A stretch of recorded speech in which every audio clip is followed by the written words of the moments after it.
pakar-pakar, ulama-ulama mulai meninggal satu-satu, dan yang muncul tiba-tiba orang-orang yang tidak jelas, tapi bisa jadi pengajar agama, jadi ustadz, bisa memberikan fatwa, dan sebagainya. Saya tanya pada ibu, kira-kira dari 5 hal ini sudah terjadi belum sekarang?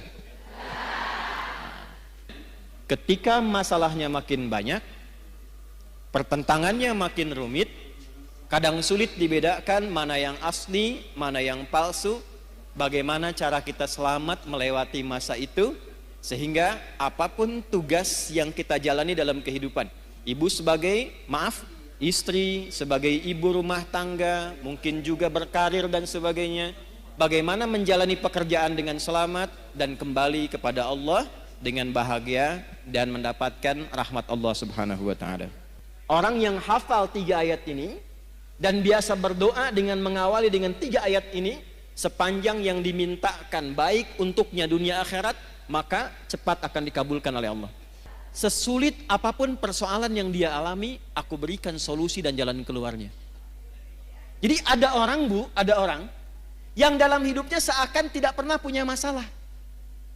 Bukan gak ada masalah, tapi karena saking tinggi takwanya, saat dia akan menghadapi masalahnya, diringankan oleh Allah karena sudah diberi jalan keluar sebelum dia menghadapinya.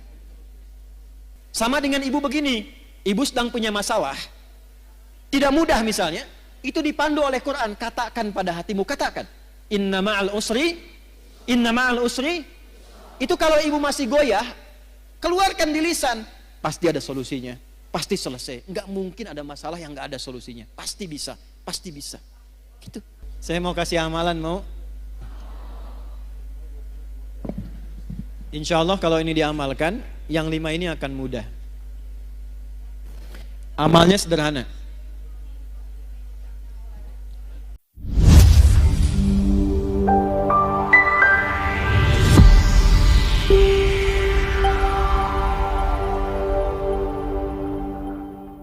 Qala Rasulullah sallallahu alaihi wasallam. Untuk menyingkat, saya langsung sanadnya kepada Rasulullah sallallahu alaihi wasallam. Yushiku alla taquma as-sa'atu hatta tadhhara al-fitanu wa yakthura al-kadhibu wa yuqbada al-ilmu wa tataqarabu al-aswaqu wa yakthura al-kadhibu. Paham? Tidak. Nanti di perjalanan waktu berganti akan muncul keadaan ganti umat sampai ke ujung dunia berakhir. Sebelum menuju itu, kata Nabi, ada satu keadaan, kondisi yang ditandai di masa itu dengan 1, tadharal fitanu, banyaknya fitnah tersebar. Wa yakthural kadhibu, banyaknya manipulasi, sehingga sulit dibedakan mana yang benar, mana yang salah. Sedikit-dikit ada masalah, pertentangannya makin banyak. Wa tataqarabul aswaqu, terjadi percepatan digital sehingga tandanya pasar mudah diakses. Ibu dulu kalau ke pasar naik angkot kan, naik ojek manual, beli pulang ke rumah ya. Sekarang diklik barangnya datang ya. Baik. Wa yataqarabu zamanu, nanti waktu terasa cepat. Setahun seperti sebulan, sebulan seperti sepekan, sepekan seperti sehari, sehari seperti sekilatan. Kayaknya baru kemarin ketemu, padahal sudah setahun. Ya, jadi sekarang wa yuqbadul ilmu, pakar-pakar, ulama-ulama mulai meninggal satu-satu, dan yang muncul tiba-tiba orang-orang yang tidak jelas, tapi bisa jadi pengajar agama, jadi ustadz, bisa memberikan fatwa dan sebagainya. Saya tanya pada ibu, kira-kira dari 5 hal ini sudah terjadi belum sekarang? Percepatan digital, sudah ada media sosial sekarang. Kalau ibu dulu curhatnya sambil masak, Sekarang mau masak sudah bikin status. Teman-teman kira-kira menu apa ya yang cocok untuk hari ini? Nah, ya. Nah ternyata ketika era itu muncul, masalahnya makin banyak. Jadi penipuannya sekarang bukan hanya offline, bisa jadi online. Saya itu seumur hidup belum pernah mengisi kajian tentang garam, Bu. Tapi tiba-tiba saya lihat video ada tentang garam ruqyah. Videonya adalah saya, suaranya seperti saya, ya. Dan video yang diambil itu video yang menerangkan tentang bersih-bersih, mandi besar. Kemudian dicuplik videonya, diganti frekuensi suaranya menjadi dagang garam ruqyah. Anda bayangkan? Pernah lihat? Berarti sudah terjadi belum eranya? Sekarang pertanyaannya, ketika masalahnya makin banyak, pertentangannya makin rumit, kadang sulit dibedakan mana yang asli, mana yang palsu, bagaimana cara kita selamat melewati masa itu, sehingga apapun tugas yang kita jalani dalam kehidupan, ibu sebagai, istri sebagai ibu rumah tangga, mungkin juga berkarir dan sebagainya, bagaimana menjalani pekerjaan dengan selamat dan kembali kepada Allah dengan bahagia dan mendapatkan rahmat Allah Subhanahu wa taala. Jangan dulu amin, kita bahas dulu ya.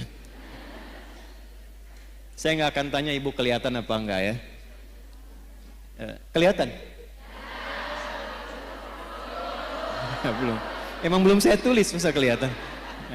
Ya, satu, kita kasih dalilnya dulu ya, supaya nanti ada landasan di Al-Qur'annya bagaimana, di hadisnya seperti apa. Judulnya Panduan Selamat Dunia Akhirat berdasarkan petunjuk Al-Qur'an dan Sunnah Nabi SAW. Satu, Al-Qur'an surah ketiga Ali Imran ayat 102. Saya kotaki, mohon maaf. Ini nanti diantara ayat yang tiap pekan oleh Nabi disampaikan dalam kesempatan khutbah Jumat. Para suami, para ayah, lelaki itu dikumpulkan di masjid untuk membawa isi ayat ini supaya pesannya disampaikan ke rumah. Jadi penting saya sampaikan pada para laki-laki yang Jumatan, ini bukan kalimat formal untuk membuka hanya sekedar khutbah, bukan. Tapi pesannya bawa ke rumah, jaga istrinya, jaga anaknya, jaga keluarganya dengan isi ayat ini. Dua, kita lanjutkan ke hadisnya. Turunan dari ini ditemukan di hadis riwayat Muslim. Imam Muslim nomor hadis yang ke-8. Periwayatnya sahabat Umar bin Khattab radhiyallahu taala anhu. Dah? Ini punya cabang 5. 1, 2, 3, 4, 5.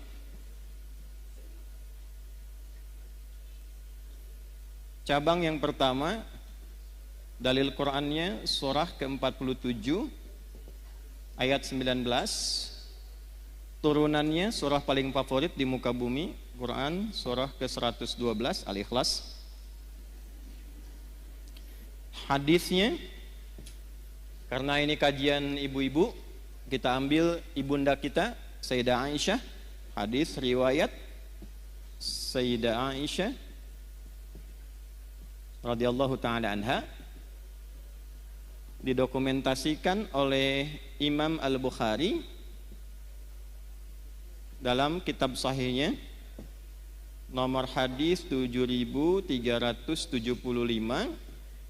Riwayat yang kedua dari sahabat Abu Sa'id Al-Khudri.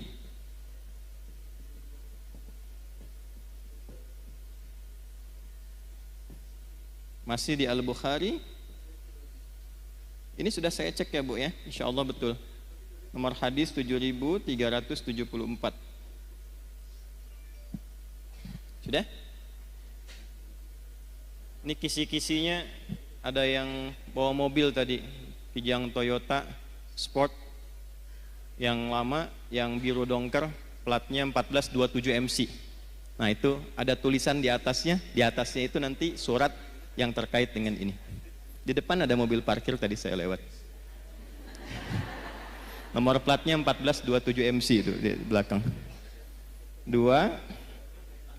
ini turunannya Quran surah kedua di ayat 45 sampai 46 plus Quran surah ke-29 ayat ke-45.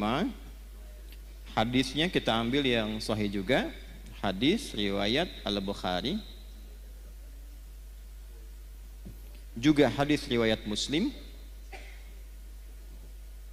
yang meriwayatkan sahabat Abu Hurairah.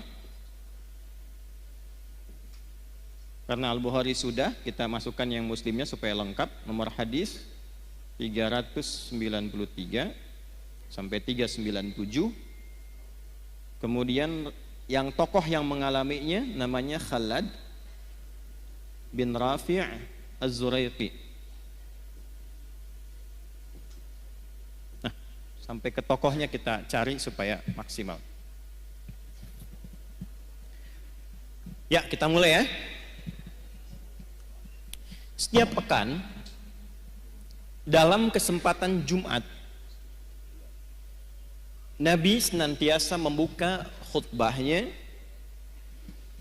dengan satu ayat Al-Quran, satu ayat saja, tapi memberikan pedoman keselamatan yang pokok. Gampangnya gini, kalau ibu ingin selamat di dunia ini, aktivitasnya apapun, mau ibu pebisnis, pedagang, di rumah, jadi perawat, apapun itu, suami kerjanya apapun, ingin selamat kehidupannya di dunia, sampai dijamin selamat pulang ke akhirat, maka pokoknya ada di ayat ini. Jaga ayat ini, amalkan isinya, pekerjaan apapun insya Allah selamat. Ayatnya ada di Quran surah ketiga Ali Imran di ayat 102 yang tadi saya baca di awal pembukaan kajian. A'udzubillahi minasyaitonirrajim. Ya ayyuhalladzina amanu ittaqullaha haqqa tuqatih wa la tamutunna illa wa antum muslimun. Yuk kita bedah pelan-pelan ya. Kita bagi 3 ayatnya. 1, ya ayyuhalladzina amanu.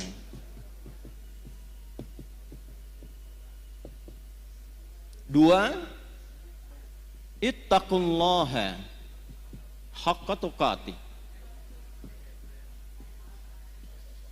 3, wala tamutunna illa wa antum muslimun. Ini mohon maaf saya tulis dengan khot saka ya. Kan khot itu ada khot nasakh, thuluth, ada ruk'ah, ada farisi. Nah ini jenisnya khot saka, khot paling kontemporer. Saka itu singkatan, saka hoyong supaya cepat. Ya ayyuhalladzina amanu. Mau dibahas singkat atau dibahas detil? Oke. Ya, disebutkan 361 kali dalam Al-Quran. Fungsinya untuk memanggil, harfun nida. Nah, huruf memanggil itu di bahasa Arab ada 14. Ada a, ada ya, ada aya, ada wa, dan seterusnya. Tapi di Al-Quran yang disebutkan ibu, penting ini catat, itu hanya 1 dari 14 ini. Ini qadarallah kajian kami yang terakhir di disertasinya membahas tentang kajian gramatikal Quran 30 juz dari Al-Fatihah sampai An-Nas. Nah, ia ini satu-satunya huruf panggilan yang disebutkan dalam Al-Quran. Ternyata rahasianya yaitu memiliki fungsi, memiliki dan mewakili seluruh fungsi huruf-huruf nida yang lain. Misal, huruf nida itu huruf panggilan, Bu. Ya, ibu nida, ibu panggilan. Dipanggil suami, panggil anaknya dan sebagainya. Ya, memanggil yang dekat. Ya, memanggil yang menengah. Ya, memanggil yang jauh. Ya, bisa untuk minta tolong. Ibu sedang tawaf, Tiba-tiba misalnya ada kondisi tertentu, kejepit, terus minta tolong, ibu tinggal panggil dengan satu huruf, ya, nengok semua tuh, ya, yang dekat, yang menengah, yang jauh. Nidaul qarib, nidaul mutawassit, nidaul ba'id. Pelan-pelan. Ayyuha disebutkan 150 kali dalam Al-Quran. Ayyunya namanya munada kalau di ilmu nahwu, berfungsi menguatkan hukum. Haknya namanya hak tanbih, berfungsi mengingatkan. Nanti sampai sini belum paham, kalau sudah kita terangkan jelas baru mengerti. Alladzina disebutkan 1080 kali dalam Al-Quran. Ini namanya konjungsi, kata sambung, isim mausul, tapi menunjuk pada objek, orangnya tanpa kecuali, siapapun. Mau laki-laki, mau perempuan, berapapun usianya, siapakah dia, besar, kecil, tua, muda, apakah dia diberikan kekuatan dengan kedudukan, harta melimpah atau orang biasa, semua tanpa kecuali. Jadi kalau ada ayat Quran dibuka dengan kata alladzina amanu, artinya Allah tidak membedakan siapapun sepanjang dia merasa punya iman. Yuk kita terjemahkan dengan ilmu tadi. Ya ayyuhalladzina amanu, hei semua yang masih merasa punya iman dalam dirinya. Aku tidak melihat apakah engkau merasa kaya, orang biasa, punya kedudukan, laki-laki kah, perempuan kah, besar kah, kecil kah, tua kah, muda kah, ulama kah, orang biasa kah, sepanjang engkau merasa punya iman kepadaku, dimanapun kau berada. Apakah engkau merasa dekat, menengah, atau engkau sedang berada di tempat yang jauh, sepanjang engkau merasa punya iman, aku tegaskan, aku ingatkan, aku tegaskan, aku ingatkan. Nah, kalau tahu begitu beda kan ya ngajinya ya. Ibu kalau menemukan kalimat seperti itu di Quran, artinya kita sedang disentuh langsung oleh Allah. Allah nggak lihat status kita, nggak lihat status sosial, tidak melihat status berkehidupannya, apakah berkeluarga atau belum. Yang penting merasa punya iman. Ingat ya Bu ya, ingat baik-baik ini. Saya berikan satu rahasia penting di dalam pembuka ayat ini, tapi ini diantara kita saja. Kalau ada ayat dibuka dengan kata iman, itu artinya informasi yang disampaikan di ayat ini menentukan kadar keimanan kita. Apakah iman kita betul-betul sedang kuat, lemah, atau berada di tengah-tengah? Nanti yang menentukan kalimat setelahnya. Ya ayyuhalladzina amanu. Karena itu para sahabat kalau mendengar ayat turun di Quran dengan kalimat iman, ya ayyuhalladzina amanu, mereka akan datang dengan gembira dan mengatakan sami'na wa ata'na. Kami mendengarkan ya Allah ya Rasulullah, dan kami akan menaati apapun yang disampaikan oleh Allah untuk membuktikan keimanan kami pada Allah dan Rasulnya. Nah, jadi sahabat dulu seperti itu. Ya, di antara ayat paling favorit bagi Nabi itu Al-Baqarah ayat 284 sampai 285. Orang yang hafal 3 ayat ini dan biasa berdoa dengan mengawali dengan 3 ayat ini, sepanjang yang dimintakan baik untuknya dunia akhirat, maka cepat akan dikabulkan oleh Allah. Itu ada di hadis. Ya, lillahi ma fis samawati wa ma fil ard, sampai ayat 286, la yukallifullahu nafsan illa usaha. Sekarang lihat ayat ke-285-nya.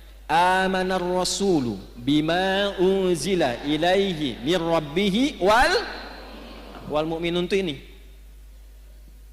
Kullun amana billahi wa malaikatihi wa terus baina ahadim wa qalu.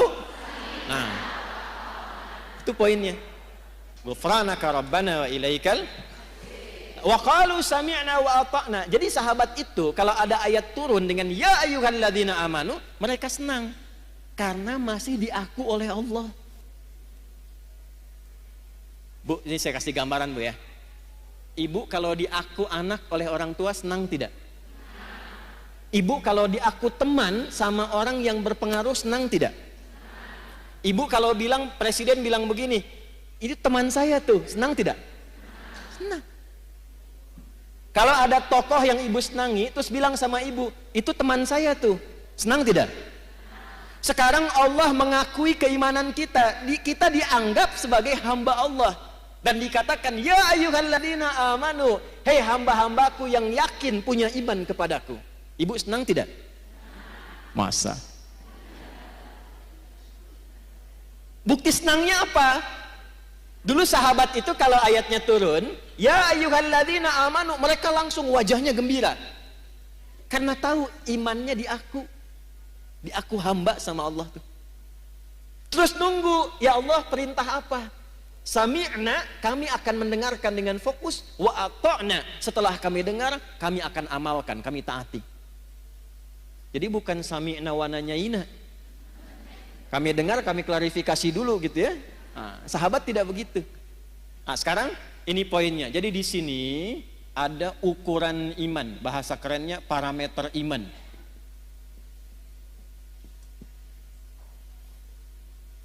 Rumus pertama, kita belajar rumus. Kalau ibu ingin mengukur keadaan imannya, ingin tahu nih, sedang kuat, biasa-biasa, atau sedang lemah, ibu keluarkan semua ayat di Quran yang ada kata iman di awalnya. Lalu lihat setelah itu informasinya. Kalau ibu sudah mengamalkan informasi itu dengan semangat, artinya imannya sedang kuat. Contoh, kalimat iman pertama di Al-Quran ada di Al-Baqarah ayat 3. Alladzina yu'minuna bil ghaib. Kalimat iman pertama. Setelah itu, wa yuqimunas. Nah, orang-orang yang imannya itu cenderung bagus kepada Allah, pakai yu'minun, cenderung bagus, naik, bisa dilihat dengan semangatnya menunaikan sholat dengan baik.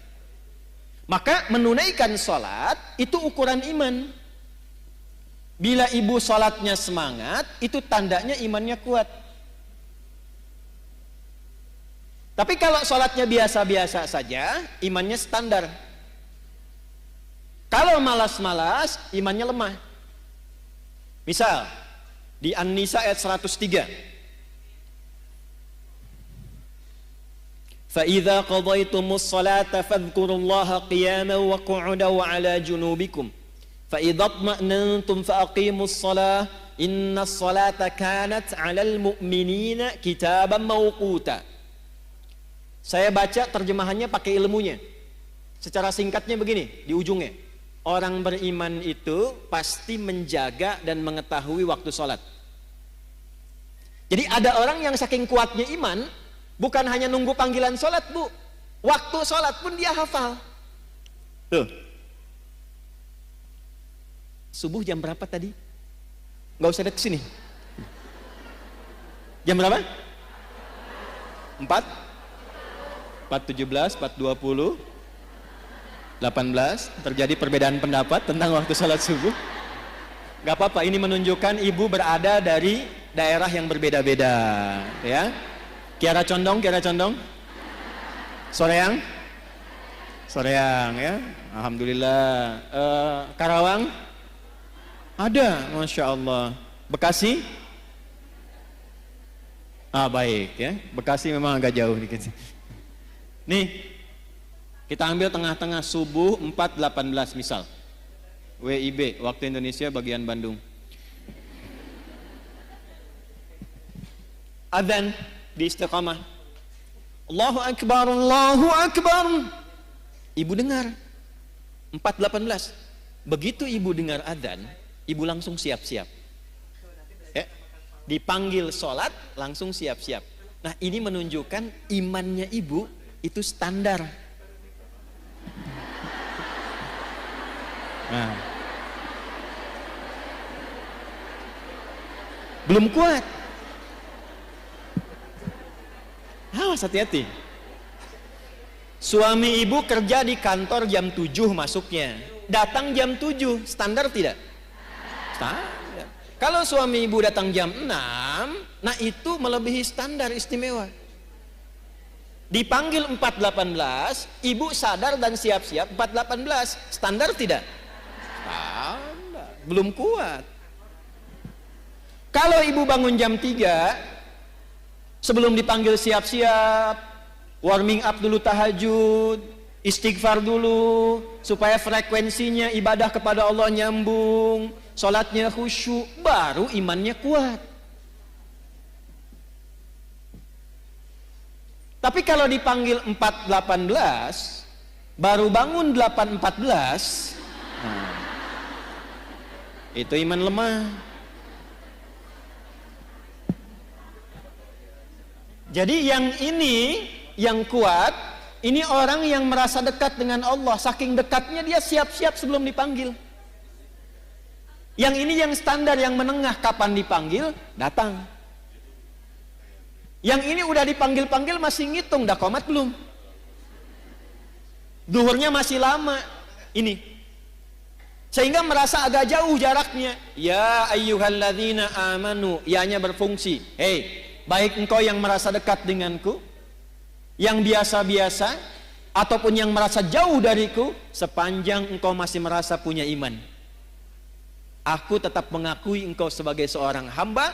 Amalkan amalan ini. Kalau diamalkan, yang imannya lemah bisa kuat, yang biasa-biasa bisa semakin dekat dengan Allah, dan yang sudah dekat akan menjadi kualitas iman yang istimewa. Jelas sampai sini?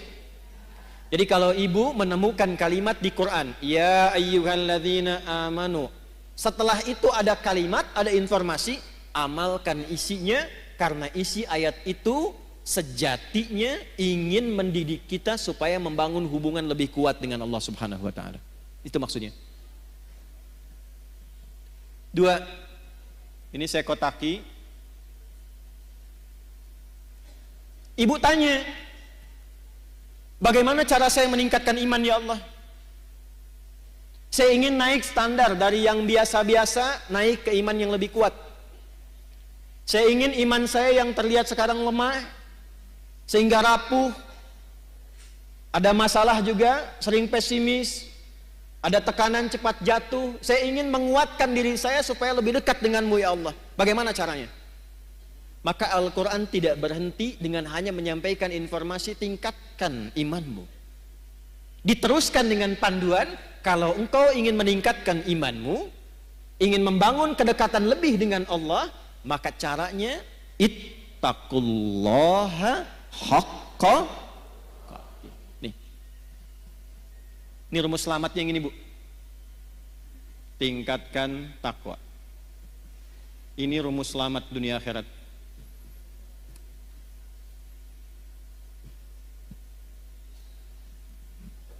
Ya, tahan ya, karena itu saya kotaki. Tingkatkan apa?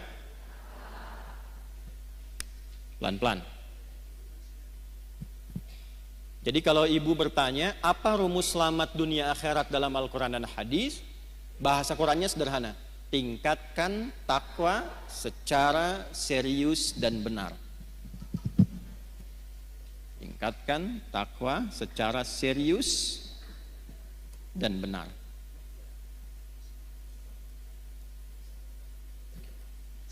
Pelan-pelan. Mohon izin saya turunkan sedikit volumenya supaya lebih bisa didengar dengan baik. Tadi kalau agak keras tuh agak semangat ya. Bu, saya kasih jalan berpikir dulu. Bahasa kerennya, logikanya begini. Yang punya rizki itu siapa? Yang punya harta siapa? Yang punya ilmu siapa? Yang punya segalanya? Oke. Sekarang simpan. Tidak ada yang serupa dengan Allah. Laisa kamitslihi syai'. Tapi saya kasih ibu permisalan sedikit saja. Ibu kalau dekat dengan pejabat, aksesnya mudah nggak? Ibu kalau punya teman orang kaya, gampang dibantu nggak? Gampang kan? Dengan logika yang sama, ibu kalau dekat dengan Allah, apa yang sulit bagi Allah? Nah, ini jarang dipakai, Bu. Ada persoalan, kenapa tidak dikembalikan ke Allah? Ingin sesuatu, kenapa tidak meminta ke Allah? Yang kita butuhkan sekarang itu bukan materinya, bukan kedudukannya. Yang membuat bahagia itu seringkali bukan karena materi berlimpah, bukan. Yang sejatinya membuat kita lebih bahagia itu ada ketenangan dalam jiwa. Makanya di rumah tangga sakinah itu didahulukan sebelum mawaddah. Sakinah, mawaddah dan rahmah. Mawaddah itu Bu, pemberian ungkapan cinta yang diberikan dengan pemberian fisik, materi. Kalau baru akad itu mahar. Ya, itu diteruskan setelah berumah tangga. Misal istrinya milad, suami kasih hadiah pulang ke rumah. Mama, selamatnya milad, semoga berkah. Ya, nggak usah tiup-tiup lilin mah, ini aja aku punya hadiah nih, gelang 2 kilo misalnya kan. Nah, misal gitu.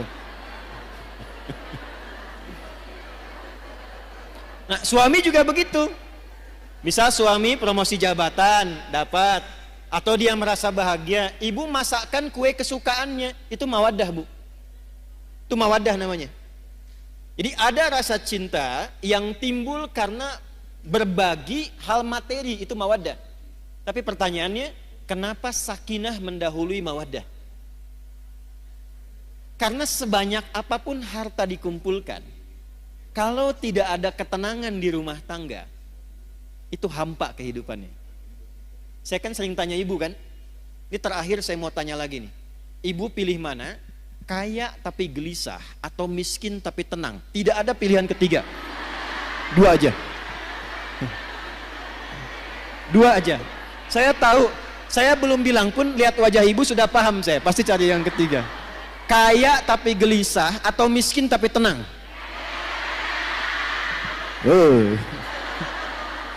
Angger weh kayak ya. Jadi ada rumus dalam psikologi, jika terjebak pada dilema di antara dua cinta, pilih yang ketiga katanya tuh. Dah sini. Nah, yang melahirkan ketenangan, yang membuka akses, itu dalam Al-Quran kuncinya sederhana, takwa. Contoh, buka Quran surah ke-65 misalnya, surah tentang rumah tangga. Di akhir ayat kedua, di awal ayat ketiga, wa may yattaqillaha yaj'al lahu wa yarzuqhu min haitsu la. Siapapun yang ingin meningkatkan takwanya kepada Allah, pakai man. Man itu sifatnya individu, per orang. Jadi Allah nawarin gini Bu, bukan ke banyak-banyak semua, tidak, ke setiap orang. Jadi ibu kalau baca ayat itu, rasakan ayatnya untuk kita. Saya kalau baca ayat itu, saya posisikan begini, hei Adi Hidayat, bawa secara personal ke pribadinya. Wa may yattaqillaha, dan siapapun, hei fulan, hei fulana, yang mau meningkatkan takwanya kepada Allah, yaj'al lahu, sesulit apapun persoalan yang dia alami, aku berikan solusi dan jalan keluarnya.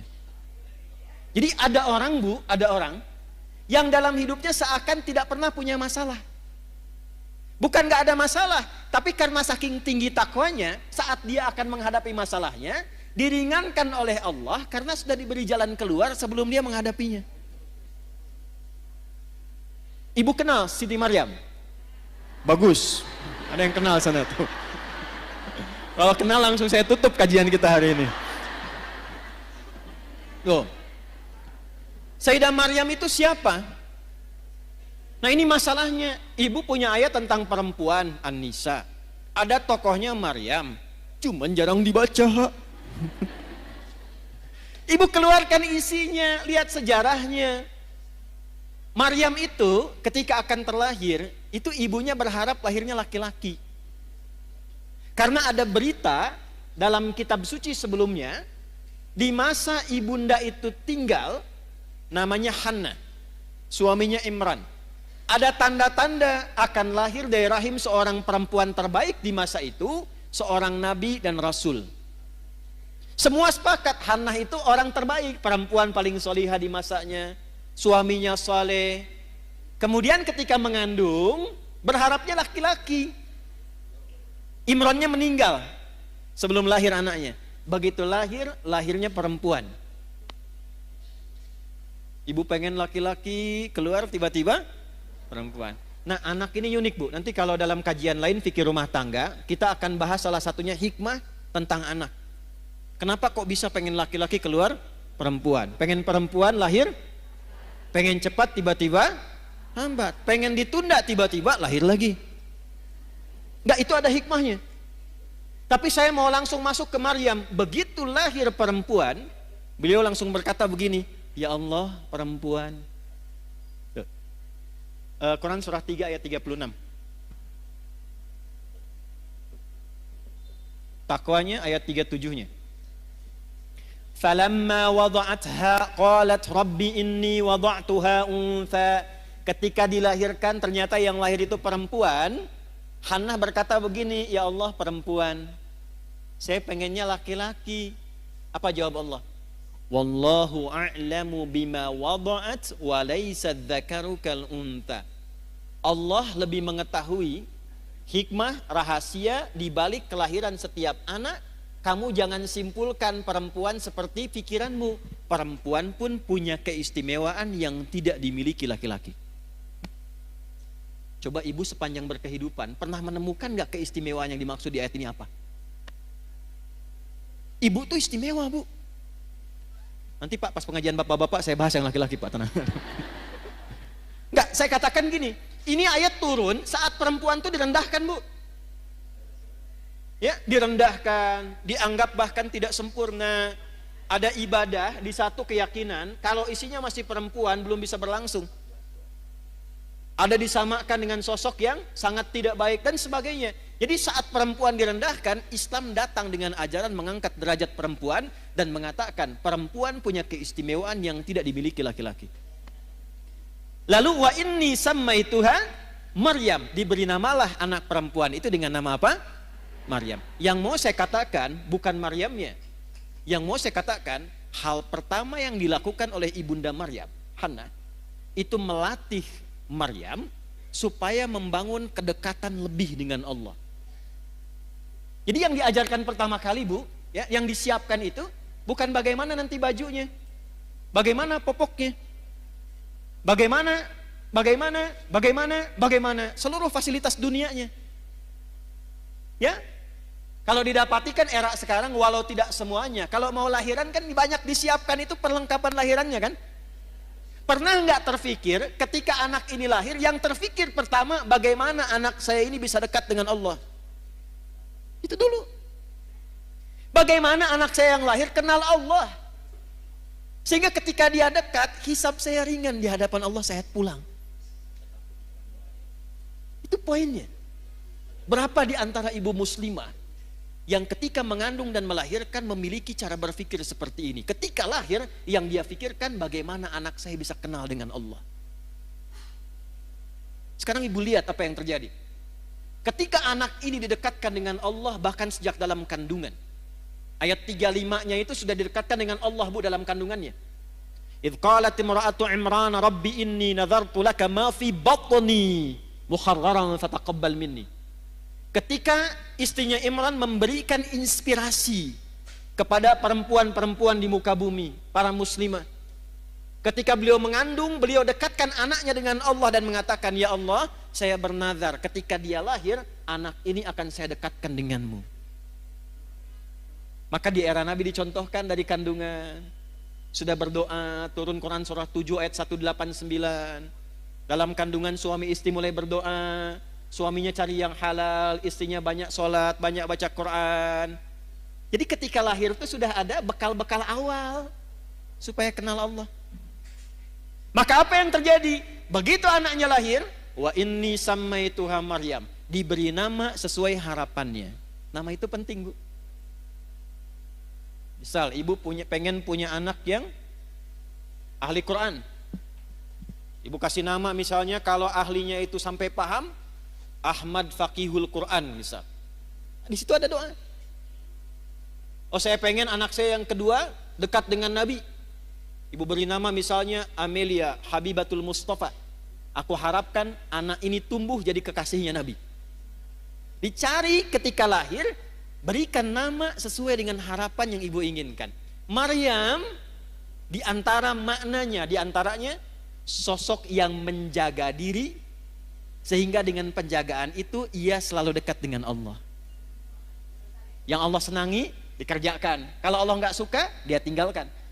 Yang Allah inginkan dia ikuti. Allah nggak suka, dia jauhi. Itu Maryam namanya. Maka ibu itu menyiapkan fasilitas untuk menempa anaknya supaya dekat dengan Allah. Maka dimintakan kepada pamannya yang seorang nabi namanya Zakaria untuk dibimbing anaknya, dibuatkan tempat namanya mihrab. Di tempat itulah dididik anak itu supaya meningkatkan takwa kepada Allah. Ibu lihat apa yang terjadi.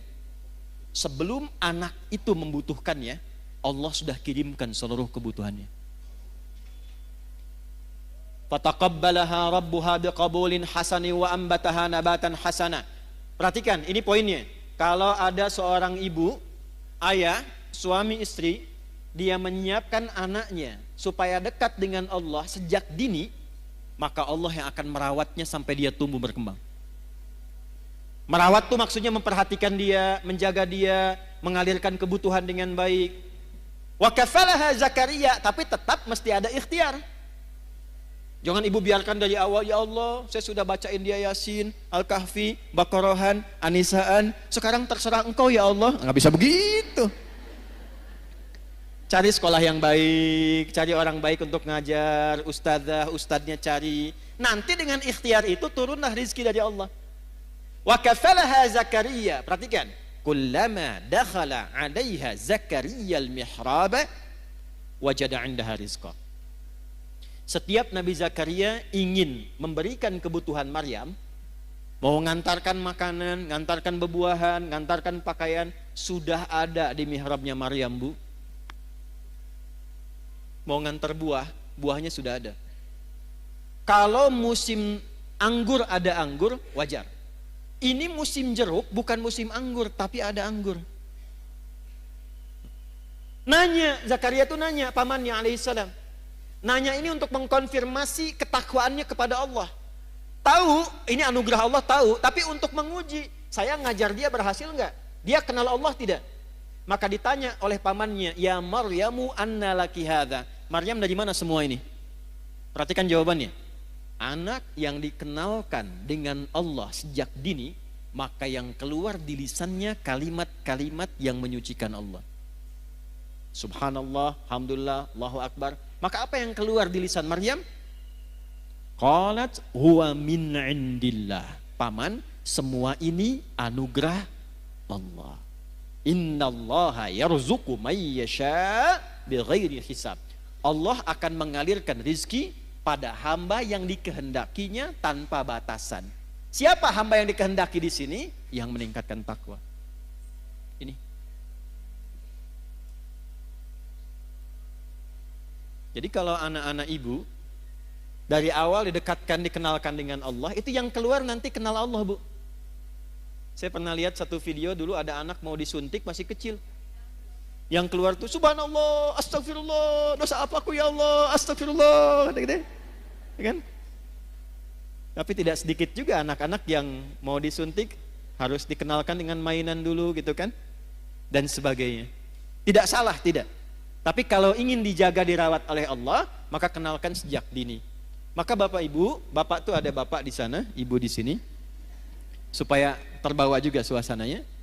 Yang mau saya tegaskan yang pertama, apakah itu hanya berlaku untuk Maryam atau umum? Kita bisa dapat gak? Dari mana taunya? Kembalikan ayatnya di Quran. Maryam ini hanya contoh. Seperti Nabi Ayub contoh kalau sakit amalnya bagaimana. Seperti Nabi Yunus contoh kalau sedang kena musibah amalnya seperti apa. Seperti Nabi Ibrahim contoh kalau jadi ayah yang sibuk memperhatikan anak bagaimana. Contoh. Petunjuknya ada di Quran. Jadi kapanpun kita hidup, keluarkan ayat ini, maka kita berpeluang mendapatkan yang sama seperti Maryam mendapatkannya. Maryam Nabi bukan? Bukan. Rasul bukan? Perempuan? Solihah? Takwa? Dapat. Ibu Nabi bukan? Sama dengan Maryam. Rasul bukan? Sama dengan Maryam. Perempuan? Sama dengan Maryam. Ibu sama solehnya dengan Maryam. Itu yang beda. Nah, tinggal ini yang ditingkatkan. Maka ayatnya balik lagi ke surat ke-65. Wa may yattaqillaha yaj'al lahu Bukan hanya Maryam, siapapun. Dulu ada Maryam, sekarang misalnya ada Iis, ya, ada Ina, ada Eti, ya, ada Ici, ada macam-macam lah, silahkan gitu kan. Ada Siti, ada macam-macam. Silahkan siapapun namanya, karena kalimat Qur'annya nawarkan umum untuk personal. Man, kamu mau tingkatkan takwa, aku berikan hal yang serupa. Bu, tolong catat ini ya. Tidak ada orang hidup tidak punya masalah, itu nggak ada. Nggak ada. Saya ulangi ya. Tidak ada orang hidup yang tidak punya masalah. Masalah itu Allah kirimkan bukan ingin membuat kehidupan kita bermasalah, bukan. Tapi ingin meningkatkan kualitas kehidupan kita agar lebih baik dari sebelumnya. Karena kalau tidak diuji, Bu, kemampuan kita tidak keluar. Anak-anak ibu yang sekolah itu, ada ujian nggak? Kalau nggak ada ujian, itu ibu nggak akan tahu anak ibu tuh benar nggak belajarnya. Ilmunya dapat nggak?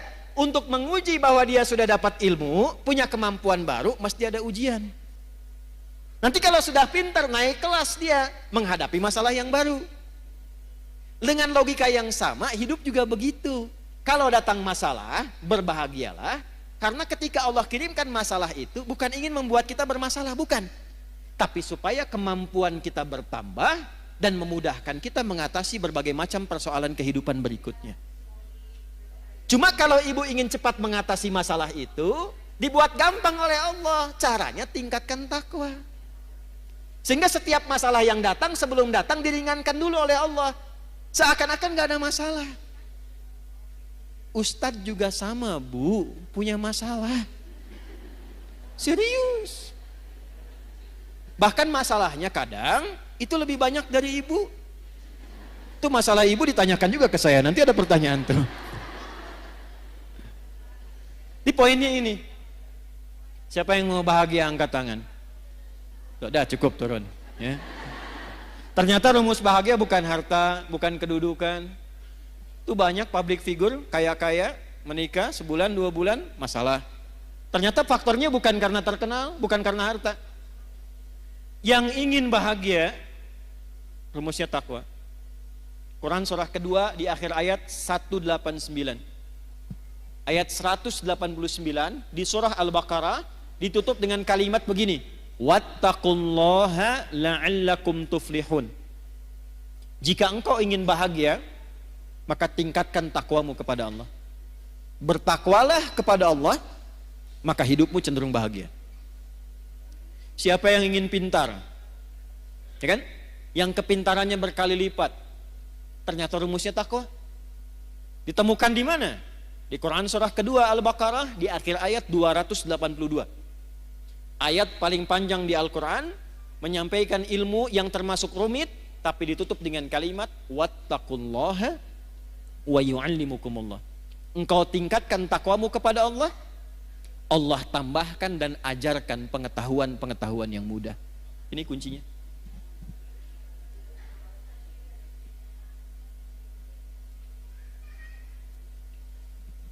Nah, jadi kalau ingin selamat, ingin nyaman hidup di dunia, sampai nyaman kembali ke akhirat, nyaman, enak, tenang, baik, tuh bahasa Arabnya hasanah.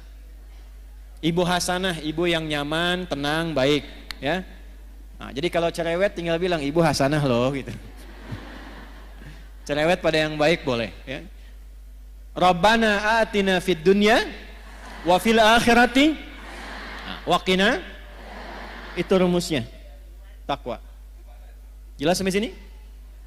Sekarang pertanyaannya begini, kalau saya ingin meningkatkan takwa, caranya bagaimana?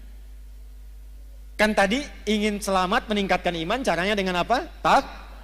Ingin meningkatkan takwa, caranya bagaimana? Maka Al-Quran langsung memberikan petunjuk. Udah gak usah banyak-banyak, gak usah pusing-pusing, fokus pada yang 5 ini saja. Ada berapa caranya? Yang 5 ini, ibu tolong bikin tabel. Tabel tuh bagan begini ibu ya. Ini nih. Bikin kotak. Terus sama ibu di sini kasih nomor bu. 2, 3, 4, 5. 1, 2, 3, 4, 5. Sudah? Ini tuliskan amalnya. Nomor, amal, ini checklistnya. Buat di apa bahasa soreangnya, dicontreng, ya. Nah, gitulah. Lihat sini. Saya ingin meningkatkan iman, caranya dengan takwa. Dengan takwa hidup saya mudah, dengan takwa hidup saya nyaman, dengan takwa insya Allah terjamin selamat dunia akhirat. Bagaimana cara meningkatkan takwa? Bagian ketiga ini. Wala tamutunna illa wa antum. Wawunya pakai ataf. Dan jagalah takwa ini sepanjang engkau hidup. Jangan sampai engkau wafat kecuali engkau menjaga takwa ini. Bagaimana cara menjaganya ya Allah? Wa antum muslimun. Jagalah 5 pokok yang takwa sebagai seorang muslim. Di terjemahan diartikan kecuali engkau menjadi seorang apa? Muslim. Muslim itu artinya orang yang mengamalkan Islam. Saya ulangi. Muslim itu artinya orang yang mengamalkan apa? Ibu senang bahasa Arab gak? Kenapa pelan suaranya? Kalau enggak, jawab aja. Enggak, gitu. Enggak apa-apa, Bu. Enggak harus pelan-pelan. Ya, jawab Bu ya, jawab. Kecuali kalau akad nikah diam bisa. Ya, kalau ibu dilamar, anak ibu misalnya ya, dilamar, diam. Itu harus pastikan Bu. Diam itu tanda setuju. Kalau tidak setuju, jawab. Karena kaidah usul fikihnya mengatakan begini, as-sukutu alamatu heeh. Diam itu tanda setuju. Ya. Nah, kalau pertanyaan begini disampaikan, nah kita tinggal gambarkan saja kecenderungannya kemana untuk diulas. Ibu senang bahasa Arab gak? Gini, kalau ada 4 huruf, misal Islam, maka kalau kita mau bentuk jadi orang, tinggal tambah mu depannya sebelum akhirnya i. Islam orangnya muslim, iman orangnya mukmin, ikhlas orangnya mukhlis, ihsan orangnya rumusnya MUI, MUI, Islam, MUI, muslim, iman, mukmin, ihsan, baik, ikhlas. Jelas ya?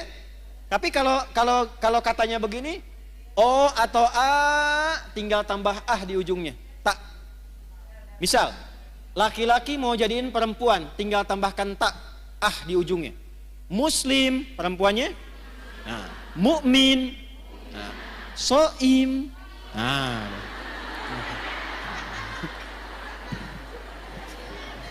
Dah sini. Sudah. Biar nggak ngantuk. Muslimun orang-orang Islam. Muslim itu orang yang mengamalkan Islam. Apa itu Islam? Angkat tangan. Apa itu Islam? Ya ibu, mangga bu. Quran? Berserah diri 100.000. Saya serius.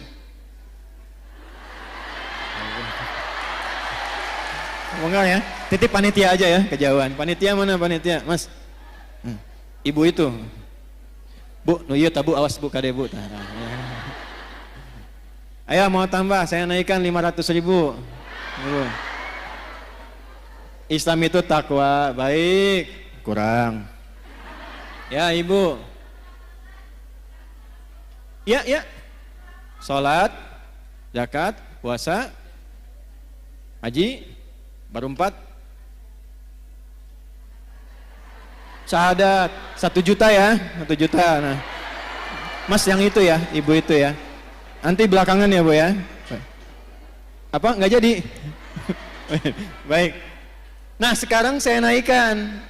Tahu dari mana ibu jawabannya itu? Udah cukup. Ini udah saya tulis nih. Hadis Muslim nomor hadis yang ke-8, riwayat Umar bin Khattab.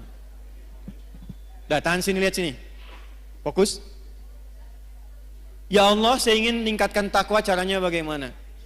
Kata Allah, kamu jadi orang Islam yang baik. Amalkan ajaran Islam, jaga sampai meninggal. Kalau kamu jaga ajaran ini sampai meninggal, kamu selamat sampai pulang. Kita tanya balik, ya Allah, ajaran Islam yang pokok itu mana saja?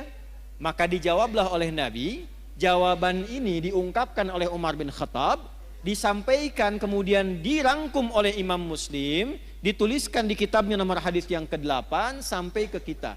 Apa jawabannya?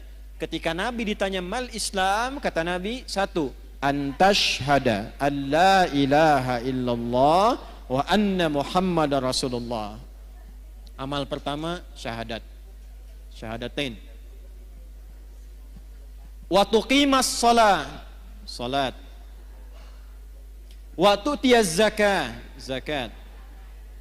Wa tasuma ramadan. Wa tahujjal baita in istata'ta ilaihi sabila. Haji atau umrah. Haji atau di sini maksudnya kalau belum mampu untuk haji, bisa menunaikan apa? Umrah. Maka yang didahulukan hajinya. Saya checklist haji. 5. Bu, 5 ini aja jaga sampai meninggal. Insya Allah selamat. Ibu mau dagang? Boleh. Tapi pastikan ibu punya syahadat. Karena ini kuncinya. Ibu mau sekaya apapun, sehebat apapun, suami punya kedudukan apapun, syahadatnya nggak ada, nggak bisa selamat di akhirat, Bu. Nggak percaya nanti lihat deh. Ya, ini bagian pertama. Saya tanya, ibu kenal Firaun? Ayo bilang kenal. Firaun itu kaya tidak? Punya kedudukan tidak? Punya pasukan tidak? Masalah utamanya apa? Syahadat ini. Makanya perjuangan terakhirnya yang dia pengen saat mau ditenggelamkan itu, dia pengen syahadat. Saya sekarang beriman sama Tuhannya Musa dan Harun. Kata Jibril, enak aja. Ya? Karena syahadat yang sudah dipaksakan di tenggorokan dan dipaksakan, hanya ingin, bukan karena ikhlas syahadatnya. Dia menginginkan dengan mengucapkan itu pengen selamat dari terjangan air laut pada masa itu. Maka Jibril melihat, ini bukan ketulusan, ini kepura-puraan. Maka malaikat diwahyukan, diperintahkan mengambil bagian dari tanah, ya, atau juga dari bagian tanah laut, ya. Kalau kita bahasa Indonesianya apa ya? Kalau kira condong tuh letak tuh apa bahasanya? Lumpur. Nah, ya. Lumpur laut diambil lalu dijejalkan ke mulutnya begini. Masalahnya apa? Yang dia cari syahadatnya. Ya, jangan dikira kekuatan, jangan dikira harta benda, jangan dikira kehebatan. Yang tampil di dunia itu bisa membawa keselamatan di akhirat, belum tentu. Ini yang pertama. Jadi sekarang ibu lakukan apa? Yang ibu lakukan, keluarkan semua anggota keluarga, tulis siapa aja di sini. 1, 2, 3, 4, 5. Yang ke atas siapa? Yang ke bawah siapa? Yang ke kanan siapa saja? Ke kiri siapa saja? Ayahnya, ibunya, suami, istri, anaknya, sampai ke bawah. Cek. Yang pertama, yang harus dipastikan, ini ada enggak?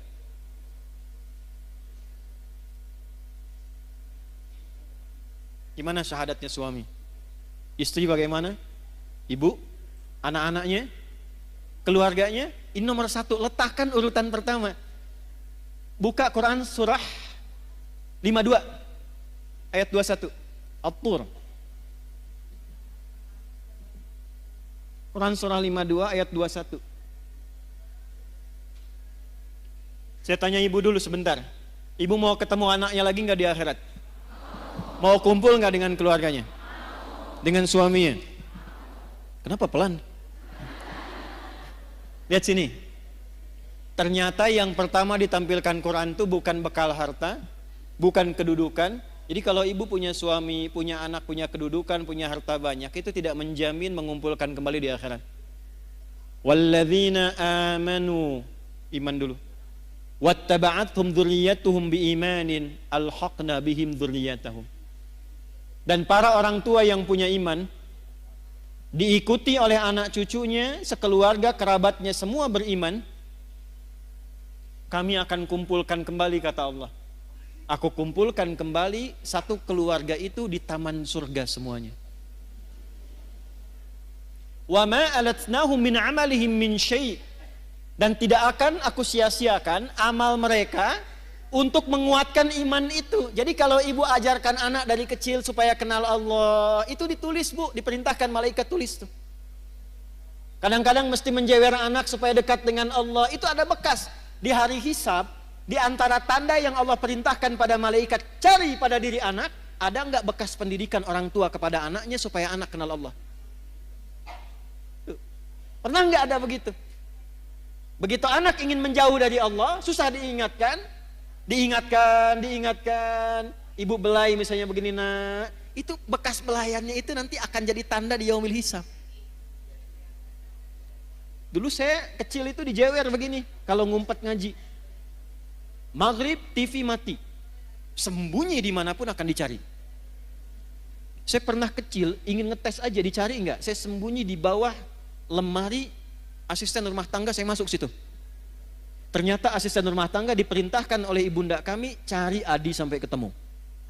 Harus ngaji di hadapan ibu. Kalau nekat dijewer. Dan saya baru tahu kenapa telinga ini penting dijewer. Ternyata di sini ada bagian sensitivitas dari saraf yang bisa menggerakkan juga ya bagian dari dalam diri manusia itu untuk menstimulus kepintarannya muncul. Tapi bukan berarti pulang dari sini ibu jewer semua anaknya, bukan. Saya mau katakan kenapa orang tua dulu kalau mendidik anak kadang suka dijewer gitu. Ya, ternyata itu ada bukti ilmiahnya sekarang. Jangan potong videonya ya. Sekarang suka ada kontainer potong-potong video. Kontainer tuh yang suka bikin konten, ya. Udah, sini udah ya. Jadi Islam tuh sampai mengatur begitu, Bu. Ya, jangan sampai awas mendidik dengan cara menyakiti. Makanya saya suka koreksi terjemahan-terjemahan itu. Anak usia 7 tahun, ajari dia sholat. Kalau 10 tahun dia belum mau sholat, maka apa? Tuh, kan? Bu main pukul aja. Terjemahnya bukan begitu. Idrib itu artinya memberikan contoh sampai mengerti. Dari kata doroba itu artinya memberi contoh. Innallaha la yastahyi ayyadriba mathalan ma ba'udatan fama fau. Ngasih contoh. Maksudnya apa? Anak sudah 10 tahun malas sholat, ibu berikan contoh kepada dia supaya dia mengerti tentang pentingnya sholat. Hukumannya berupa contoh. Contohnya apa? Uang jajannya jangan kasih dulu, TV-nya yang kesukaan dia matikan dulu. Sampai dia ngerti akses menuju itu mesti sholat. Kalau dia tanya kenapa sih mesti sholat? Nah, sholat itu mendekatkan kita dengan Allah. Ini loh Allah yang ngasih mama TV itu Allah. Yang ngirim uang ke mama itu dari Allah. Yang ngasih kita kenyamanan hidup itu Allah. Cara terima kasih kita sama Allah sholat. Kamu dikasih sama paman uang, kamu ucapkan terima kasih. Kita dikasih sama Allah berupa banyak kenikmatan, ini cara terima kasihnya sholat. Itu caranya. Sampai dia mengerti. Tidak harus memukul. Kalau di Arab budayanya memang begitu, tapi bukan menyakiti. Kadang tepak begini gitu. Itu contohnya. Paham? Satu, Bu. Bagaimana cara menjaga syahadat? Maka cabangnya ini, Quran surah 47 ayat 19. Fa'lam annahu la ilaha. Fa'lam, maka cepatlah belajar, mesti punya ilmu. Jadi syahadat pun ada apa? Ada ilmu. Izin ya Bu ya, syahadatnya checklist dulu. Tapi kalau ibu checklist, menjaganya juga nggak mudah kalau tanpa ilmu. Karena akan tiba masanya syahadat itu mudah ditukar. Ada bencana bawa sembako, syahadat ditukar dengan sembako. Ada yang ditukar dengan biskuit. Anak ibu hati-hati yang perempuan-perempuan. Tiba eranya tidak mudah. Datang orang, sekarang dengan kalimat aja bisa hilang syahadat, Bu. Aku mencintaimu asal engkau mau ikut denganku. Nah, bahaya. Terjadi sekarang? maka butuh ilmu untuk menguatkan syahadat itu. Karena itu kuncinya. Kata Nabi, miftahul jannah, kunci surganya itu terletak pada syahadatnya. Jelas? Ilmunya ada di mana? Nih, gak usah tinggi-tinggi Bu bahasnya ya. Apalagi mohon maaf sekali, saya sering perhatikan orang awam banyak berdebat di masalah pembahasan akidah yang tidak ada manfaat untuk dirinya. Yang penting itu membuat kita kenal Allah cukup. Gak usah terjebak dalam perdebatan ini bagaimana, itu bagaimana. Saya nggak ngerti, bahasan dulu para ulama diskusi, sekarang jadi konsumsi awam. Salahnya kadang-kadang sebagian kurang bisa menjaga. Di antara yang ceramah itu membahas pokok-pokok yang harusnya nggak disampaikan kepada awam. Itu kalangan diskusi di kalangan para ulama. Ar-Rahmanu 'alal arsyistawa, yadullahi fawqa aydihim. Ini orang bikin konten berantem sama ini, berdebat dengan yang ini. Padahal yang belum tentu memberikan faidah untuk dirinya. Orang tua kita ngajarkan dari dulu, wallahu a'lamu bimuradi. Bagi orang awam, cukup kenal Allah, cukup paham tentang bagaimana kita menyembah Allah, jaga itu sampai meninggal, selesai. Makanya ketika Nabi mengajarkan menjaga tauhid pada orang-orang awam, pada sahabat-sahabat beliau yang awam, itu diajarinya simpel Bu, cuma diajarkan surat Al-Ikhlas. Satu di antara 3 surat Qul yang jadi favorit umat akhir zaman. Qul huwallahu ahad, Qul a'udzu birabbil falaq, Qul a'udzu birabbin. Ini tahu dari mana itu? Nih dalilnya dari Sayyidah Aisyah, riwayat Al-Bukhari. Ada sahabat yang saking dekatnya dengan Allah, kenal Allah, dia hobi sekali baca kulhu. Jadi mainnya kulhu terus Bu, rakaat kedua. Ya, walaupun rakaat pertama misalnya Al-Duha, Al-Insyirah, Al-A'la, yang keduanya selalu kulhu. Dikomplainlah kemudian, ya beberapa sahabat ngomplain itu, kamu kenapa sih main kulhu terus, baca kulhu terus? Maka disampaikan kepada Nabi, inilah hebatnya Nabi Sallallahu Alaihi Wasallam. Nabi tidak memberikan vonis, tidak langsung memberikan hukum. Dipanggil orangnya, ditanya, kenapa engkau senang baca kulhu di rakaat kedua? Kata sahabat ini, ya Rasulullah, di dalam kulhu itu ada sifat-sifat Allah yang indah. Saking kenalnya Allah, senang dengan kulhu karena menemukan di situ kebenaran Allah dan sifatnya yang indah. Saya mencintai Allah, karena itu saya senang baca kulhu, karena di situ ada sifat Allah, saya cinta pada Allah. Maka turunlah berita, sampaikan Muhammad kepada sahabat itu, karena dia cinta Allah, Allah pun mencintainya. Hadisnya sahih. Dan ketika cinta Allah diturunkan, ringan seluruh hidupnya. Ini Bu. Maka latihan belajar tafsirnya. Qul huwallahu Allahus lam yalid walam yakul lahu. Nah, yang disebut Allah itu kalau jadi Tuhan, standar Tuhan itu nggak boleh sama dengan makhluk. Walam yakul lahu kufuwan. Itu gampang sekali. Kalau menetapkan Tuhan harus beda dengan makhluk karena ini khalik. Kalau ada satu sifat yang sama berarti bukan Tuhan. Sepakat? Contoh, manusia melahirkan tidak? Lahirkan. Manusia berpasangan tidak? Manusia punya anak tidak? Manusia itu makhluk atau khalik? Baik, kalau manusia berpasangan, maka Tuhan gak boleh berpasangan. Kalau ada sifat Tuhan berpasangan, berarti sama dengan makhluk, bukan Tuhan.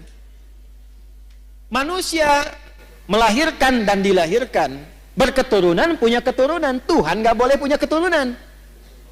Tuhan tidak boleh berpasangan, Tuhan tidak boleh melahirkan. Sebab kalau Tuhan punya sifat makhluk, berarti ada potensi makhluk bisa jadi Tuhan. Jelas? Ini simpel banget, logis. Dan kita diajarin itu. Pada akhirnya, walam yakul lahu kufuwan. Kalau ibu sudah bertaut kepada Allah dengan kalimat ini, maka Allahus Samad. Apapun masalah kita, kita akan bergantung pada Allah.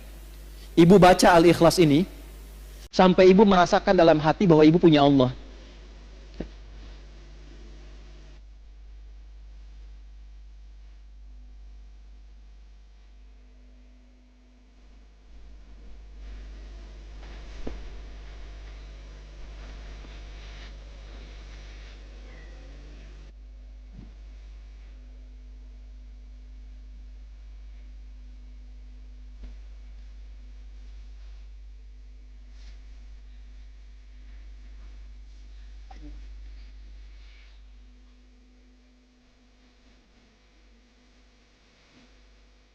Karena ini belum menancap pada kalbunya. Di hadis Abu Sa'id Al-Khudri, Bu, ada sahabat bilang begini, ngapain sih baca surat itu terus? Diadukan kepada Nabi. Apa komentar Nabi? Nabi malah menyanjung, surat Al-Ikhlas ini itu sepertiganya isi kandungan Al-Quran. Jadi kalau ibu ingin dimudahkan hafal Quran, dimudahkan dekat dengan Quran, pahami surat Al-Ikhlas, bacakan itu dengan niat ingin dimudahkan dekat dengan Al-Quran. Ini cara menguatkan syahadat. Boleh dibawa kepada zikir, boleh. Makanya dalam sholat, setelah sholat itu salah satu yang dibaca itu selain ayat kursi itu Al-Ikhlas. Sebelum tidur Al-Ikhlas dibaca dengan Al-Falaq dan An-Nas. Maaf Bu ya, saya bukan ingin mengajarkan, hanya ingin mengingatkan. Cara bacanya jangan hanya keluar di lisan bunyi, sampai tertanam di kolbu bahwa ibu merasa punya Allah. Qul huwallahu ahad. Sampai ibu merasa bisa nangis itu luar biasa tuh. Allahus samad. Ya Allah, aku ikrarkan dengan lisanku bahwa engkaulah satu-satunya dan hanya satu Tuhan yang aku sembah dan ibadahi. Allahus samad, ya Allah, aku punya masalah dalam kehidupan, tapi aku punya keyakinan ketika aku gantungkan semua persoalan ini solusinya kepadamu, engkau yang akan ringankan seluruh masalahku. Dan ketika ibu menyebut Allahus samad, rasakan masalah apa yang dimiliki. Dengan anakkah, dengan rumah tanggakah, kehidupan sosialkah. Lalu sandarkan semua kepada Allah. Lam yalid walam, engkaulah Tuhan yang tunggal, yang hak, tidak beranak, tidak diperanakan. Satu-satunya Tuhan, ya Allah. Walam yakullahu, enggak ada yang pernah serupa denganmu. Kalau sudah aku ikrarkan seperti ini, aku bertuhan kepadamu, aku bergantung kepadamu, belum engkau juga berikan solusi padaku, maka dengan cara apa lagi aku memohon kepadamu?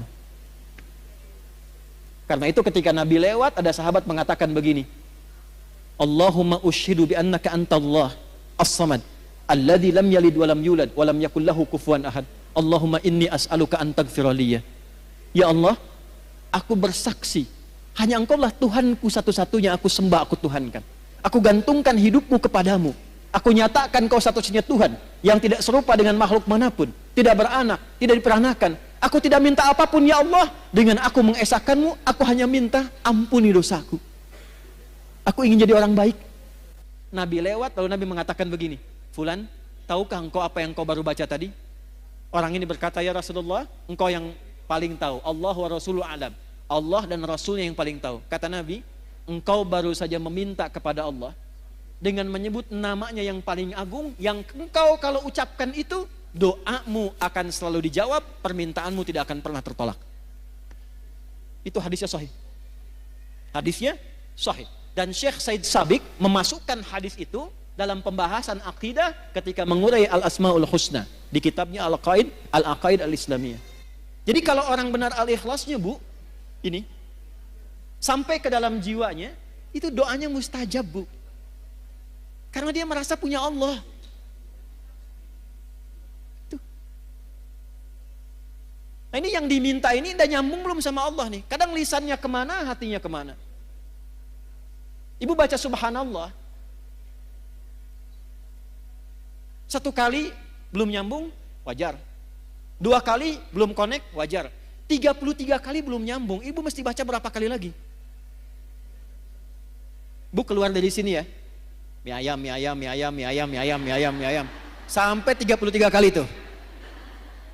Saya yakin sampai mau tidur ibu akan ingat mie ayam itu.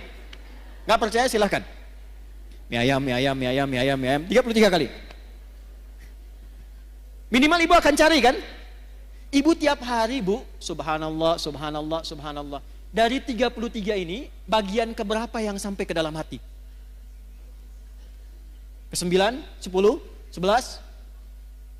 Alhamdulillah, alhamdulillah, alhamdulillah. Lisan ibu alhamdulillah, tapi tuntunan nikmat mintanya makin terus banyak. Sudah dikasih sepeda, minta motor. Dikasih motor, minta mobil lagi. Padahal baru alhamdulillah, sepeda saja belum pernah dibawa menunaikan sholat 5 waktu di masjid. Seringnya sepedaan, kadang dibawa sampai ke pulau lain, sepedaan dengan teman yang lain, belum pernah diantarkan jadi saksi di akhirat bahwa dia pernah mengantar orang ini sholat di masjid, pernah ikut pengajian, dan itu akan dihisab. Sepeda belum dipakai ibadah, sudah minta motor. Motor belum dipakai ibadah, sudah minta mobil. Kadang Allah tahan, bukan gak pengen ngasih. Fulan, pakai dulu ibadah supaya hisabmu ringan. Kan kamu baru bilang alhamdulillah tadi. Itu.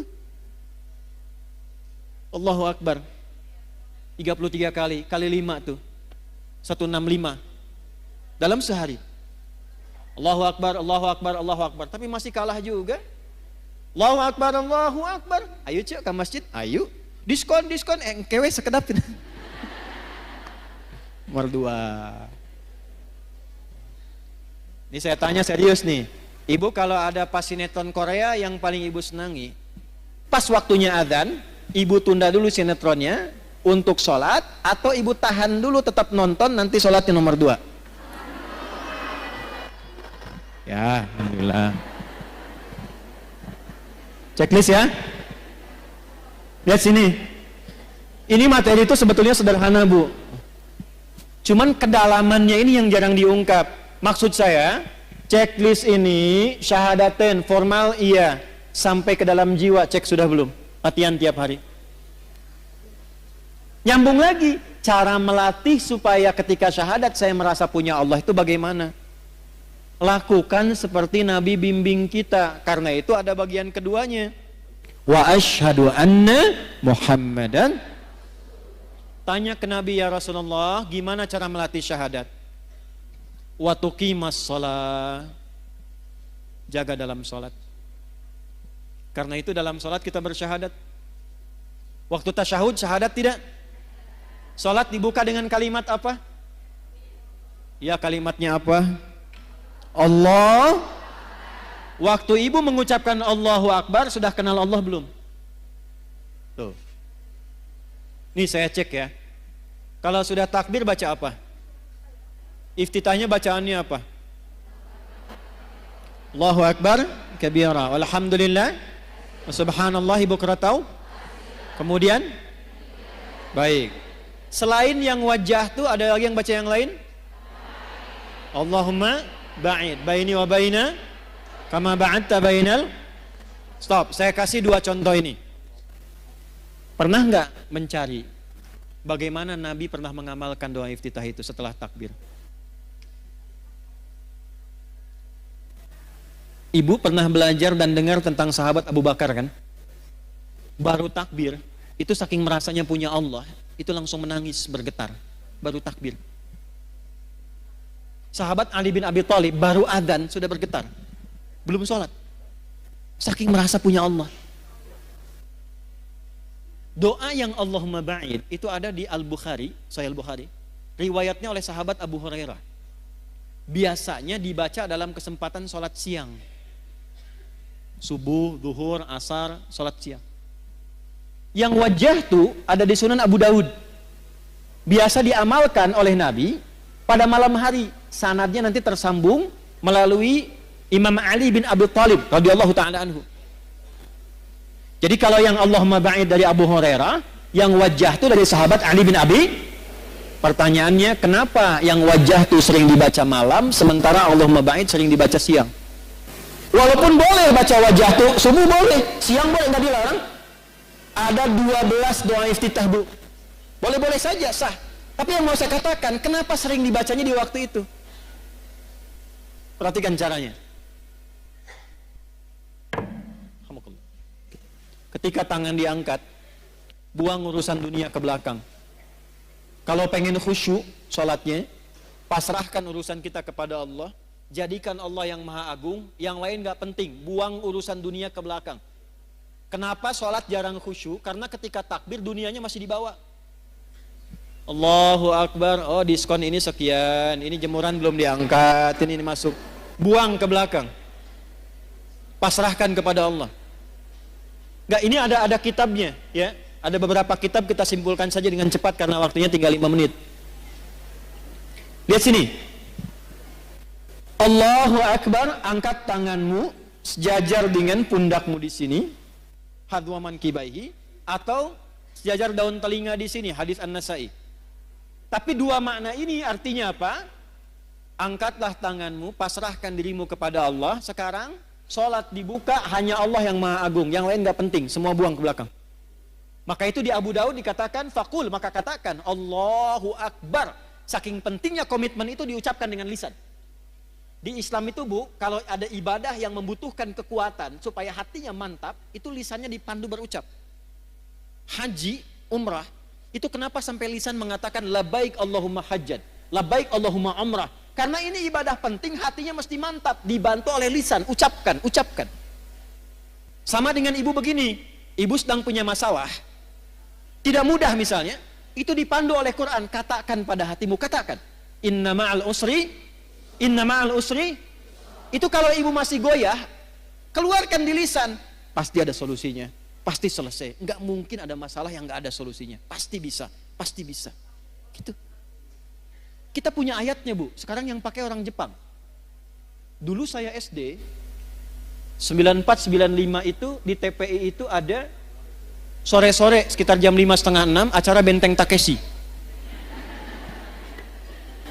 Reporternya kalau ada mau menaklukkan Benteng Takeshi dengan tank main-mainan, dia akan selalu motivasi mengatakan begini, kamu bisa, kamu bisa, kamu bisa. Sekarang itu dipakai di Korea, di anak-anak TK, itu kalau mau masuk dia mengatakan begini, harus lebih daripada Jepang, kita bisa, harus lebih daripada Jepang. Jadi kalau Jepang bikin ini, mereka bikin ini. Sekarang mereka dengan percaya diri tinggi maju. Kita punya ayatnya. Gak pakai oh, punya ayat. Oh. Balik ke tadi, angkat tangan, rasakan punya Allah. Nah karena sahabat Abu Bakar ini merasa punya Allah, beliau ini merasa takut kalau sholat pun masih membawa salah.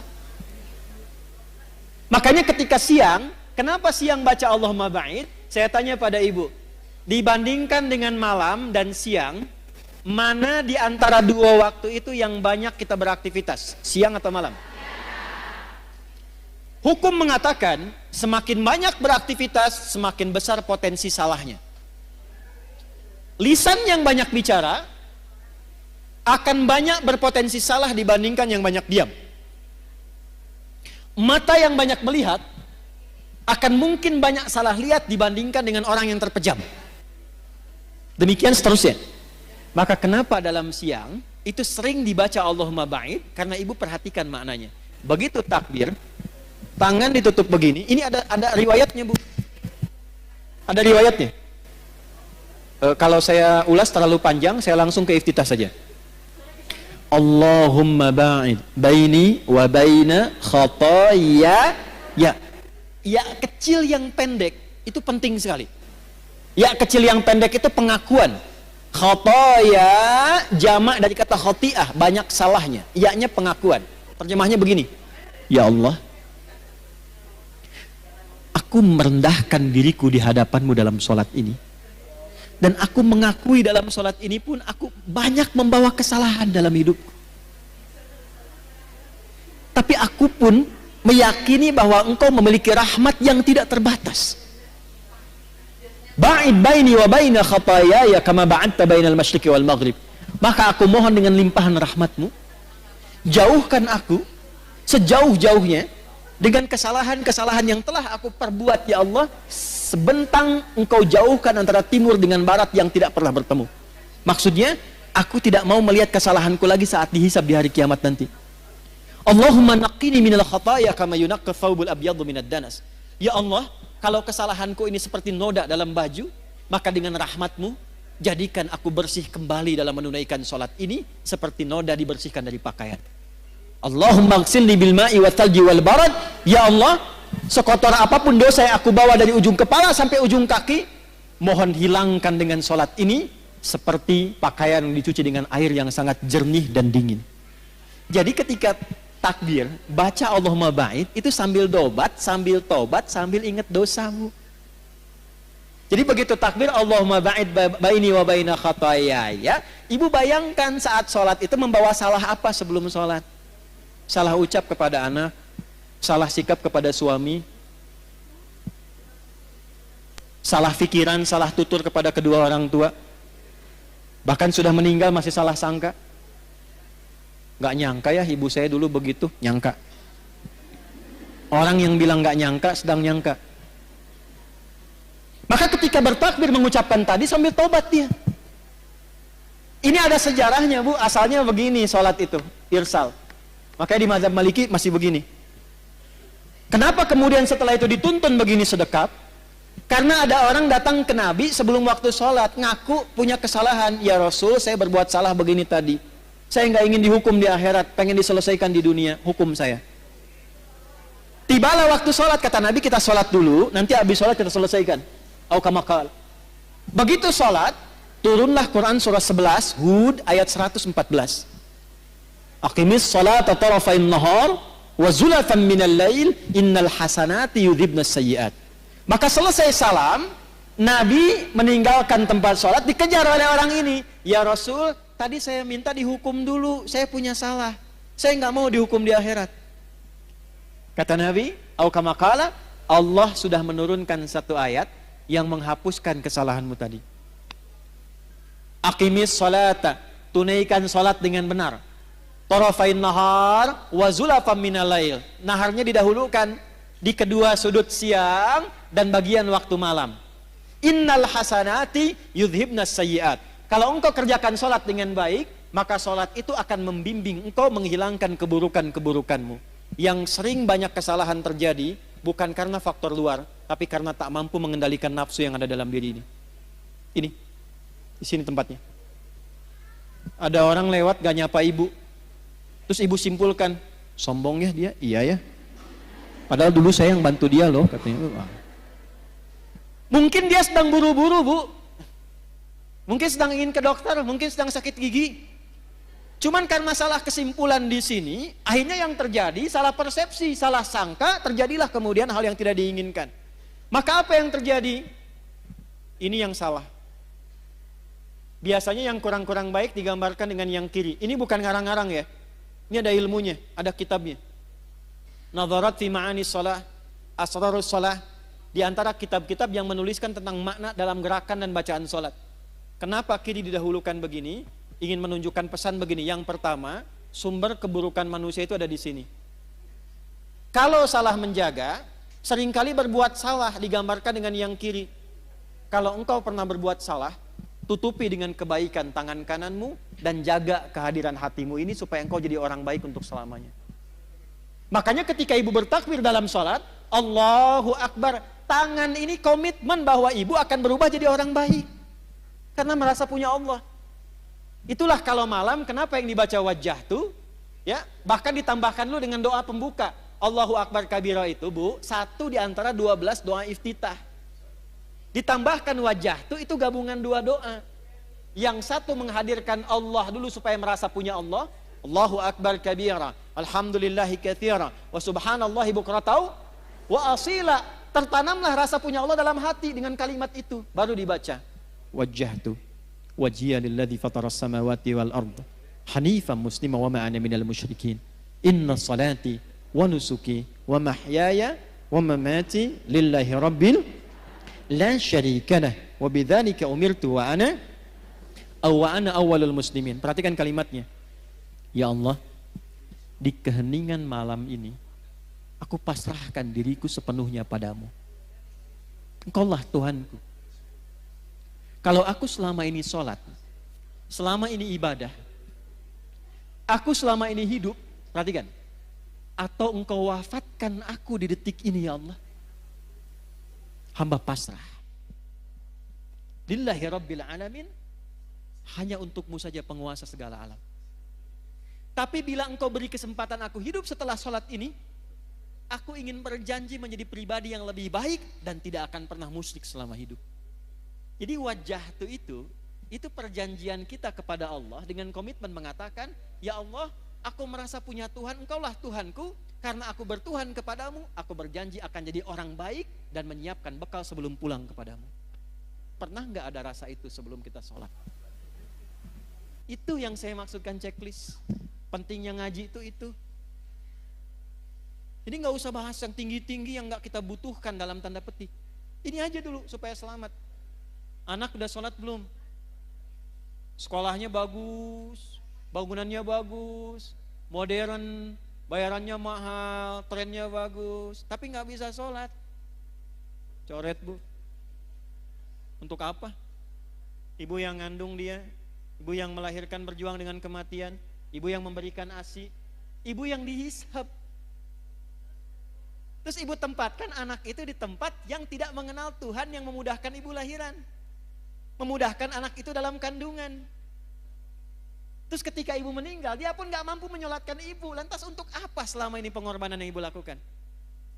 Ini penting saya katakan, karena saya pernah menangani kasus dulu di Jakarta. Awal-awal saya kembali dari Tripoli, tentang hukum anak meng-hire orang-orang lain untuk menyolatkan kedua orang tua yang meninggal, karena dia gak tahu cara nyolatkannya bagaimana. Pada sekolah tinggi sampai ke luar negeri. Tuh. Checklist bu, latihan dari kecil anak-anak. Dari kecil, kenalkan Allah. Zakat, punya cita-cita ya bu ya. Yang penting ibu bisa zakat selama hidup. Nggak harus ibu pikirkan banyaknya.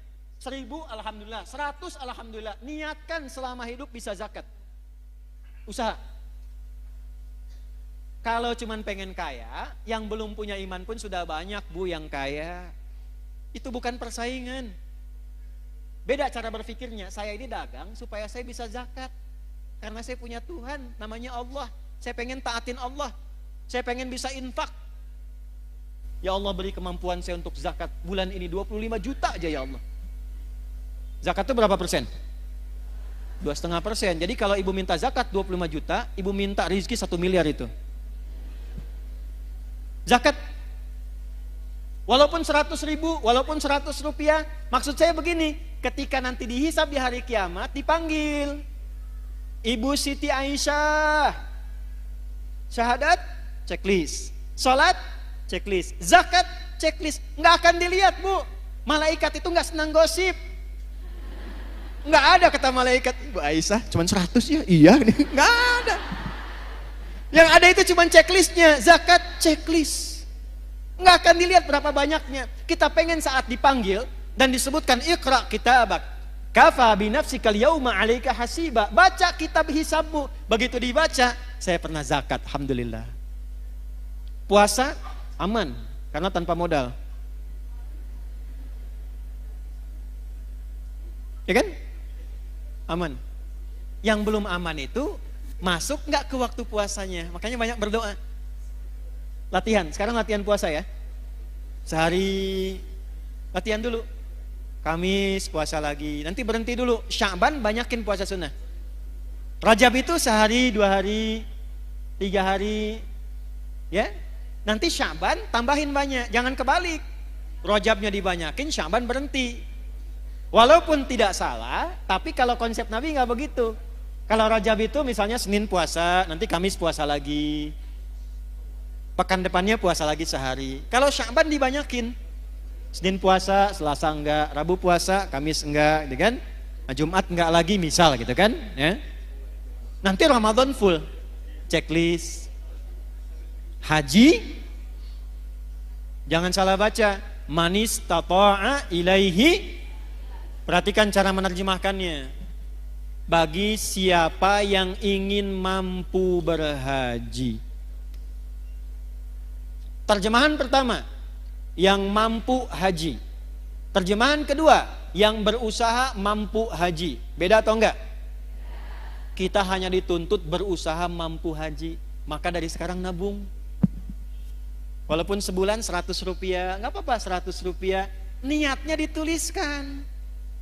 Dia tidak berhaji selama hidupnya, meninggal dunia sebelum haji. Tapi tabungannya tercatat niat hajinya. Maka ketika dihisab, fulana, dibuka kitabnya, Masya Allah, usahanya untuk berhaji, niatnya haji mengantarkan dia pada anugerah mabrur di sisi Allah, sekalipun dia belum berhaji.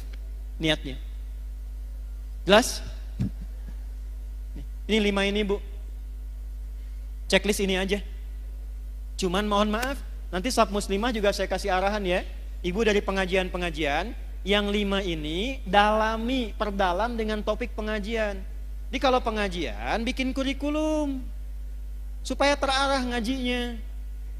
Saya kan sering bilang pada ibu begini, ibu perempuan, lahir perempuan, tumbuh perempuan, sekarang pun masih perempuan, meninggal sebagai perempuan.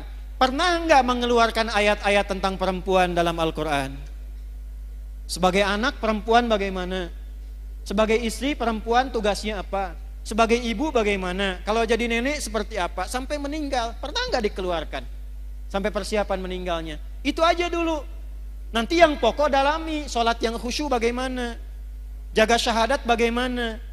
Cara supaya kerjanya berkah, dapat harta, bisa dipakai zakat bagaimana? Ya sebentar. Waktu habis katanya. Ya, kemudian puasa dan cita-citakan haji. Jelas? Saya mau kasih amalan, mau? Insya Allah kalau ini diamalkan, yang 5 ini akan mudah. Amalnya sederhana. Usahakan tiap hari baca Al-Quran. Saya ulangi ya. Usahakan tiap hari baca Al-Quran, walaupun 1 ayat. Tapi jangan yang 1 ayat 1 huruf. Nun, lumayan. Usahakan ya. Yuk saya ajarkan doa. Ibu boleh rekam, atau yang gak sempat rekam, ini kan nanti direkam. Sekarang live gak? Live ya. Nah, nanti bisa potong dari sini doanya. Boleh diikuti juga. Allahumma ja'alni. Ulangi. Allahumma ja'alni ahlal Qur'anil Karim waj'alil Qur'ana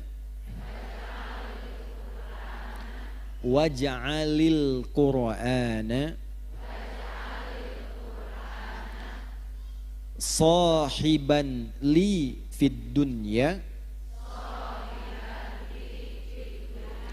wa syafi'an li fil akhirah.